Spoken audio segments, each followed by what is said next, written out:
Hello and welcome to another edition of From the Pastor's Heart. I had something come across my Facebook feed a couple of weeks ago that really kind of disturbed me. It was a post about pastors and about pastors who get burnout and who are who put their family second to the church and that it's almost as though that's something that's expected and even something that's approved of is that a pastor's first duty is to the church. And I'd like to talk to you a little bit about how to help your pastor and how to help his family, how to protect the family. And when I was in Germany, many of you know I was a chaplain's assistant. So my job was to not only do all of the admin for we ran a Catholic and a Protestant parish, and then we had a Church of God in Christ that met in the afternoon, and I was responsible for not only the admin, the typing the bulletins and things like that, but also setting up the services. And so I spent a lot of time with the chaplain, and then also one of my other jobs was I was the chaplain's bodyguard. And so whenever we went out in the field, we were kind of inseparable. Wherever he went, I went, because he was a non-combatant. So the chaplain was not allowed to carry a firearm. And of course, the assistant was. And so my job was to protect him. And we did a lot of escape and evasion and things like that. That was our training.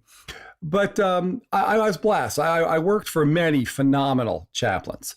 And the main chaplain I worked for, Chaplain LaRoe, that he gave me some great advice. He knew I wanted to be a pastor.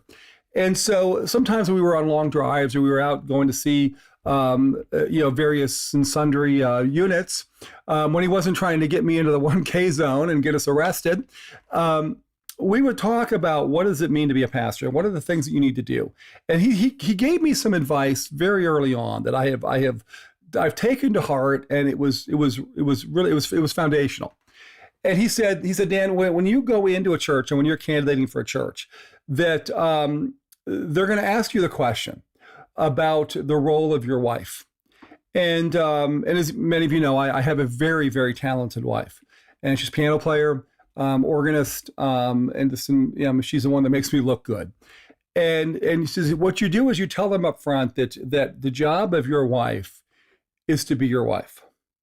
That you're not hiring two for one, that you're hiring the pastor and then the pastor's wife, and ultimately the family as well, that their job is to be your family. And so if the church wants them to do something, they don't go through you, they have to go through them first. And you make sure that that when your family is ministering in the church, that they are ministering because they are Christians and not because they're part of the pastor's family. And I've taken that to heart. And many times when I was candidating, I would be asked a question. Of course, when I started out, it was just Jane and me, and Megan was 1 year old, so it wasn't as big a deal. But as my kids grew up, and I do have some, as I do have some very talented kids. That my daughter's an amazing singer. My guys are great horn players, and so on. And I'm a little biased, but I think they're pretty neat kids as well, or I should say, young adults at this point. But every church that I've been to, and I'm so grateful, whether it was Columbia View Wesleyan Church, Columbia Bible Church in Oregon, or Bethany Evangelical Free Church in Rensselaer, and where I am now at Fellowship Community Church. The churches that I've pastored have been very good at allowing me to spend time with my family. And it was very important that my family be healthy.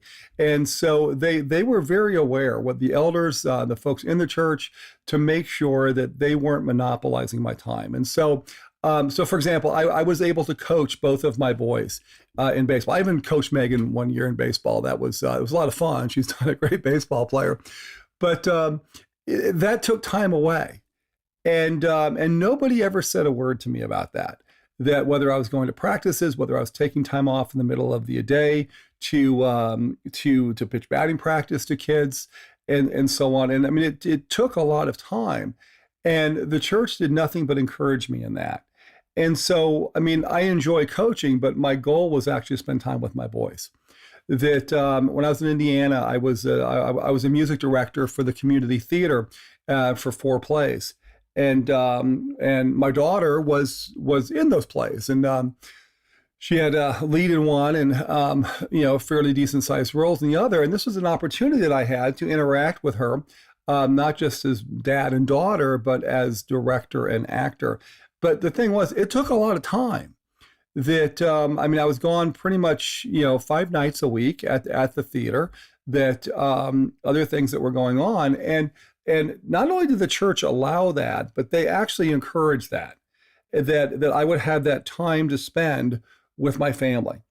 And I've never had anybody question if I needed to take some time off, whether it was to go on vacation or just to spend time and kind of wind down a little bit, or spend time with the family. And so, if I miss something to go see Joel in concert or something like that, if he has a gig and I go see that, or when Rob was performing here in the area, they always encourage that.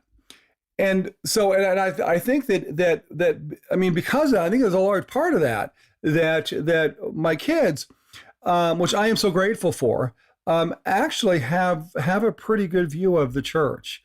That my 2 older ones who have moved away, they're both plugged into a church, to a very healthy church, a wonderful churches, each one of them, they're different, but they're very, very great places. And I owe a debt of gratitude to the churches that I served. Now, it has nothing to do with me. It has the fact that there were godly people who understood the principles, that it's important not only for the pastor to help take care of the families, the people in the church, but also the people in the church to take care of the pastor's family. And so I would encourage you, if you're watching this, to again not just keep an eye on your pastor. I know a lot of people do that, but also to keep an eye on their families, and to make sure, and to encourage your pastor to make sure that he's not neglecting the family, and taking care of the needs of the body, because that will come back to bite him. And it will, and it could affect the kind of the relationship, how a person sees the church, if they feel as though that the kids or the wife, that they lost the competition between the church and the family. And so, again, just make sure that conversation is good, and ask your pastor. He may not want to say anything, but ask him. What are you doing? How are you spending time with your family? What are you doing? And don't make them feel guilty if they want to take some time out. That I know I would mention that Jane and I are going to go for a drive, and my administrative assistant would get really excited that we were going out for a date night or something like that, because she just knew that she wanted to take care of me, and the best way to take care of me is to make sure you take care of my family as well. And so to those who are watching from Columbia Bible Church, from Bethany Evangelical Free Church, or from FCC, I just got to say thank you. That you have been amazing, not just to me, but also to my family. And I really appreciate that. And the fact that my kids are serving the Lord, a lot of that has to do with the people in those churches, and I appreciate that. And for those who are in other churches, just again, keep an eye on your pastor, keep an eye on the family. And in the end, you won't regret that. So I pray that you're encouraged by these words. I pray that as you gather together and worship this Sunday with your siblings in Christ, that you have a wonderful time, that you would sense God's presence. And I look forward to speaking to you again in a future video. And just one last thing here. I want you to know that all of these, they're on Facebook, but they're also on my YouTube channel, Daniel Earhart. And be looking for the Digging Deeper series, where I spend a little bit more time looking specifically at how the Bible and the culture interacts, and what that intersection is. And so that podcast in theory comes out on Thursdays, but it's would love to have you follow me on that.